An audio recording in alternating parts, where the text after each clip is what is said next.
नमस्कार साथियों, आपके अपने YouTube channel school solution bye Subhash में आपका स्वागत है।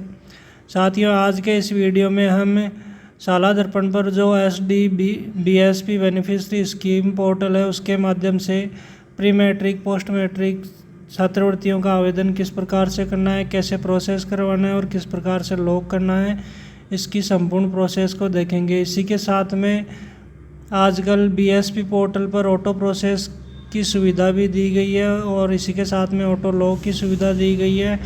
ये किस प्रकार से वर्क करती है और इसकी संपूर्ण प्रोसेस को इस वीडियो में देखेंगे। इसके लिए आपको शाला दर्पण के होम पेज पर जाना है। होम पेज पर आपको इस प्रकार से अलग अलग टैब दिखाई देगी।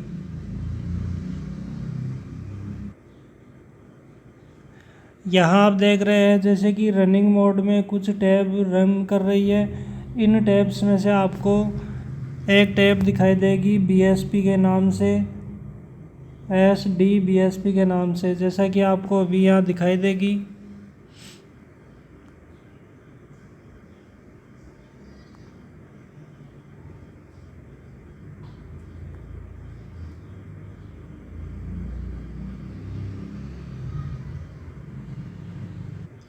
साथियों, जैसा कि आप यहाँ देख पा रहे हैं SDBSP की टैब दिखाई दे रही है, इस पर आपको क्लिक करना है।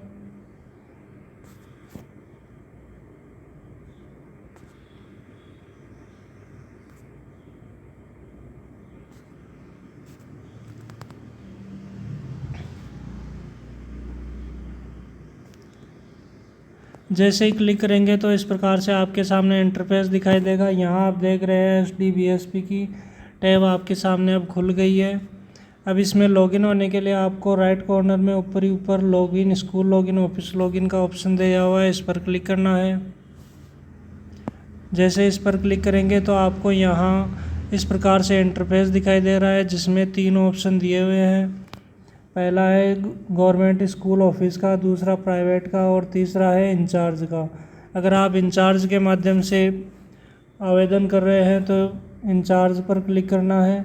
इसके लिए शाला दर्पण पर कार्मिकों को चार्ज दिया जाता है, ऑनलाइन चार्ज दिया जाता है। उसमें जिस भी कार्मिक को इंचार्ज बनाया जा रहा है उसकी यहाँ पर शाला दर्पण ID डालनी है।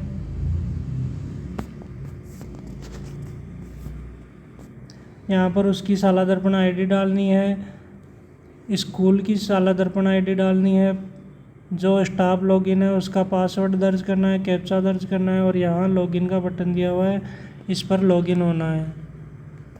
जो भी इंचार्ज है उसकी शाला दर्पण ID यहाँ दर्ज करनी है और पासवर्ड में उस इंचार्ज की स्टाफ लॉगिन की पासवर्ड आपको यहाँ दर्ज करना है।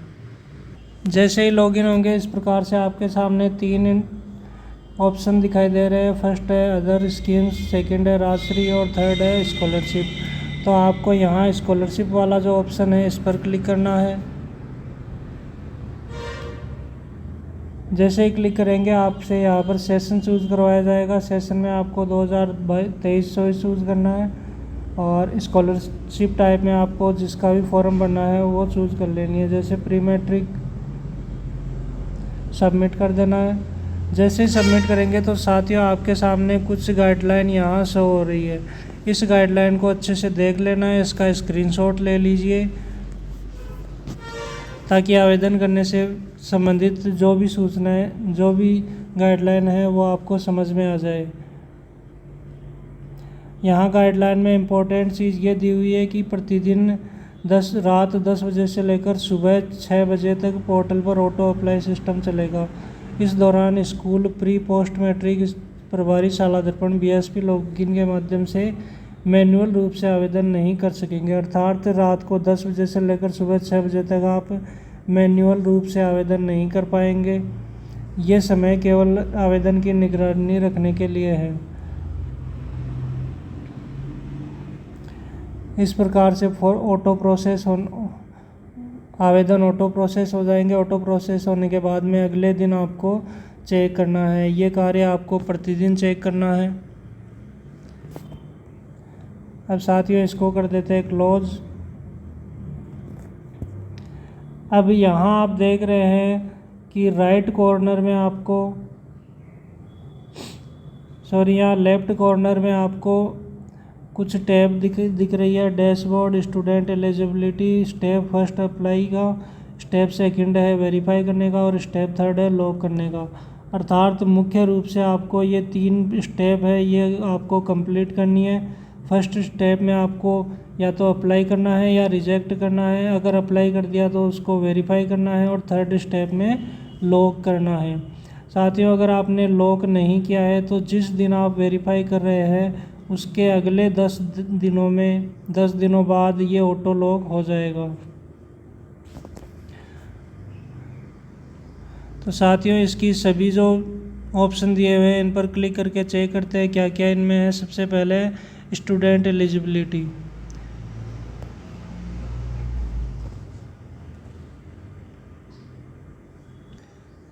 स्टूडेंट एलिजिबिलिटी में सेशन ऑटोमेटिक दिया हुआ है। आपको सेलेक्ट करनी है कौन सी स्कॉलरशिप है। अभी केवल SC स्टूडेंट के लिए स्कॉलरशिप चालू की गई है। इसके बाद में सेक्शन क्लास चूज़ करनी है, कौन सी क्लास में आपको आवेदन करना है वो चूज़ कर लेनी है। अब आगे आपको यहाँ 100 स्टूडेंट का बटन दिया हुआ है, इस पर क्लिक करना है। साथियों, इसमें आपको दे रखा है कि कौन कौन विद्यार्थी इस स्कॉलरशिप के लिए एलिजिबल है और कौन कौन विद्यार्थी एलिजिबल नहीं है। अब चलते हैं दूसरे स्टेप में। यहाँ दूसरे स्टेप पर क्लिक करेंगे, अर्थात अप्लाई वाला जो ऑप्शन है इस पर क्लिक करेंगे। इसमें सेशन दिया हुआ है, स्कीम आपको चूज़ करनी है। स्कीम अभी केवल एक ही चल रही है प्री मैट्रिक में SC स्टूडेंट के लिए।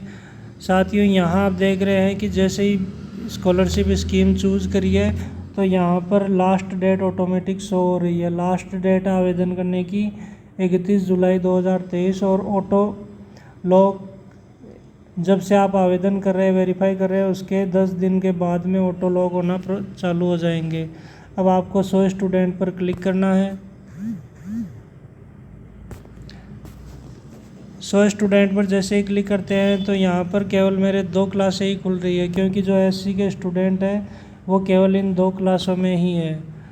अब जैसे मैं कक्षा 8 चूज़ कर रहा हूँ, यहाँ पर मेरे पहले से कुछ आवेदन भरे हुए हैं, इसलिए यहाँ पर आप देख रहे हैं कि जो कक्षा 6 है इसमें टोटल 2 स्टूडेंट है एलिजिबल, जिनमें एक गर्ल्स है और एक बॉयज़ है। और अप्लाई कितने किए हैं? 2 अप्लाई कर दिए, जिनमें एक गर्ल्स का है और एक बॉयज़ का है। ये दोनों मैनुअल अप्लाइड है।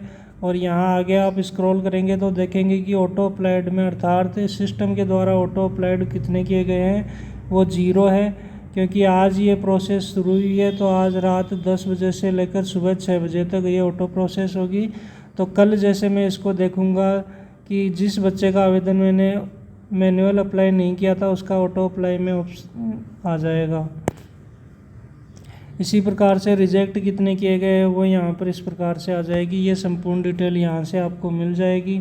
अब आपको मैनुअल अप्लाई करने के लिए कोई भी क्लास चूज़ कर लेनी है। जैसे कि मेरी जो 8th क्लास है इसमें 2 स्टूडेंट है और दोनों गर्ल्स है। दोनों में से एक गर्ल्स का अप्लाई कर दिया, एक का रहा हुआ है, तो उसका अप्लाई करके बताता हूँ किस प्रकार से अप्लाई होगा। तो सबसे पहले क्लास चूज़ कर लेते हैं। क्लास चूज़ करेंगे तो उस विद्यार्थी का नाम आ जाएगा, उस छात्रा का नाम आ गया जो जिसका अप्लाई नहीं किया गया है। अब इसको आप अगर राइट साइड में स्क्रॉल करेंगे तो इस प्रकार से ऑप्शन आ जाएंगे। यहाँ आप देख रहे हैं अप्लाइड किया हुआ है तो यहाँ नील आ रहा है। Day left for auto forward यहाँ 0 आ रहा है। जैसे ही आज आपने यहाँ अप्लाई किया तो यहाँ पर आपके सामने 10 डेज ऑटोमेटिक आ जाएंगे। फिर जैसे ही एक दिन बीतेगा तो यहाँ 9 हो जाएंगे, फिर आगे वाले दिन बीतेगा यहाँ 8 हो जाएंगे। इस प्रकार से लेफ्ट डेज घटते जाएंगे। वेरीफाइड डेट कब का वेरीफाई किया हुआ है वो यहाँ पर शो हो जाएगा, स्टेटस शो हो जाएगा। अब एक्शन में आपको 2 बटन दिए हुए हैं, एक अप्लाई का और एक रिजेक्ट का। अगर किसी कारणवश आप इसको रिजेक्ट करना चाहते हैं तो रिजेक्ट कर सकते हैं। अप्लाई के लिए आपको अप्लाई वाले बटन पर क्लिक करना है। जैसे ही क्लिक करेंगे तो साथियों आप यहाँ देख रहे हैं कि मेरे केस में इस विद्यार्थी के सभी कॉलम्स में ग्रीन का निशान आ रहा है, अर्थात ये सारी डिटेल इसमें फिल की हुई है, जैसा कि आप यहाँ देख पा रहे हैं। अगर आपके किसी भी कॉलम में क्रॉस का निशान आ रहा है इस प्रकार से रेड क्रॉस का, इसका मतलब है आपने जो पहले वाले वीडियो में मैंने प्रोसेस बताई थी उसके अकॉर्डिंग आपने अपडेशन नहीं किया है साला दर्पण पर। डे स्कॉलर प्रमोटेड, अगर आपने इनकम नहीं भरी हुई है या टैक्स पेएबल है या नहीं, ये नहीं भरा हुआ है, तो यहाँ पर आपके क्रॉस आ जाएगा। मेरे केस में सभी ग्रीन आ रहे हैं, इसका मतलब है कि फॉर्म कंप्लीट है। अब आप इसको अप्लाई कर सकते हैं। इसके लिए आपको अप्लाई वाले बटन पर क्लिक करना है। यहाँ आप देख रहे हैं कि फॉर्म अप्लाई हो चुका है। अब साथियों यहाँ आप देख रहे हैं कि पहले जो अप्लाइड में टोटल स्टूडेंट 1 आ रहा था, अब यहाँ 2 आ गया है। इसी प्रकार से आगे भी यहाँ पर 2-2 हो गए हैं। अब चलते हैं साथियों आगे की स्टेप में। आगे की स्टेप है वेरीफाई करने की। अब इससे पहले आपको यहाँ यह बता देता हूँ कि किसी विद्यार्थी का गलती से फॉर्म अप्लाई हो गया है तो उसके लिए आपको यहाँ क्लास चूज़ कर लेनी है, जो भी विद्यार्थी है। जैसे कि मैं कक्षा 8 चूज़ कर लेता हूँ।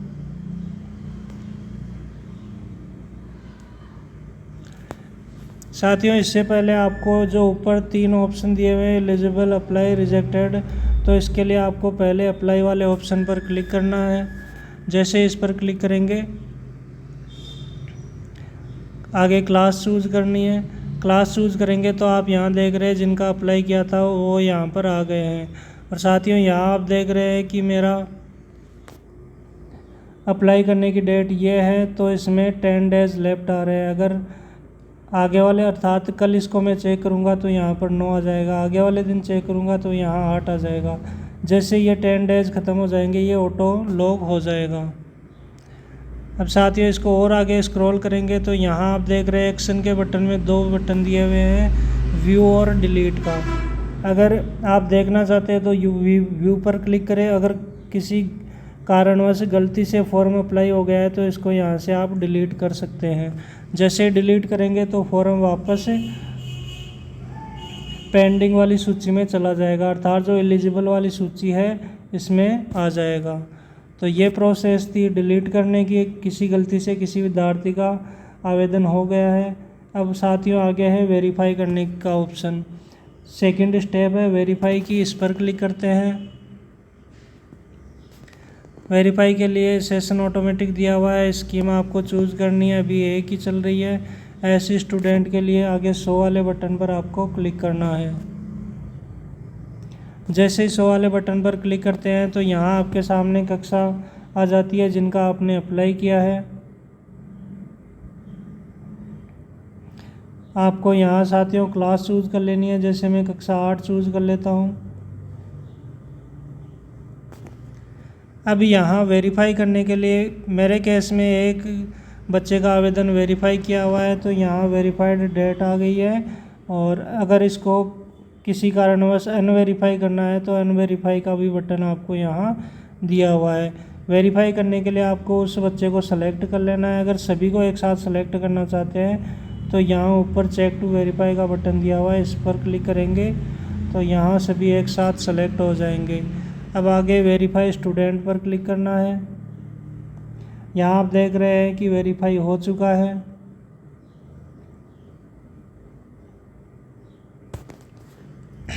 इसी प्रकार से बारी बारी से सभी क्लास के बच्चों को आपको वेरीफाई कर देना है।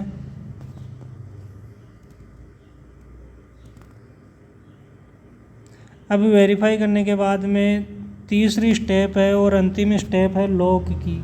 इस प्रकार से आपको लॉक का ऑप्शन दिया हुआ है, इस पर क्लिक करना है। आपको यहाँ स्कीम चूज़ कर लेनी है। सामने वैसे ही टेबल दिखाई देगी। अब यहाँ आपको 1 बाय 1 क्लास चूज़ कर लेनी है। क्लास चूज़ करने के बाद में वेरीफाइड डेट यहाँ पर आपको दी हुई है। अब आप देख रहे हैं कि जो अमाउंट है वो ऑटोमेटिक आपके सामने शो हो गया है। अगर आप इस इंटायर एप्लीकेशन को डिलीट करना चाहते हैं तो इसका ऑप्शन भी आपको यहाँ दे रखा है, यहाँ से आप डिलीट कर सकते हैं। अगर आपको लॉक करना है फॉर्म को तो लॉक करने के लिए फाइनल लॉक एप्लीकेशन का ऑप्शन दिया हुआ है नीचे, इस पर क्लिक करके इसको लॉक कर देना है।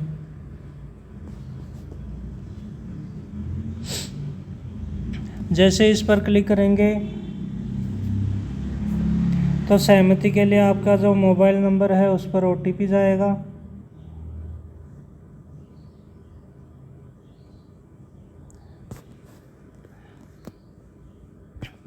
उस OTP को आपको यहाँ दर्ज करके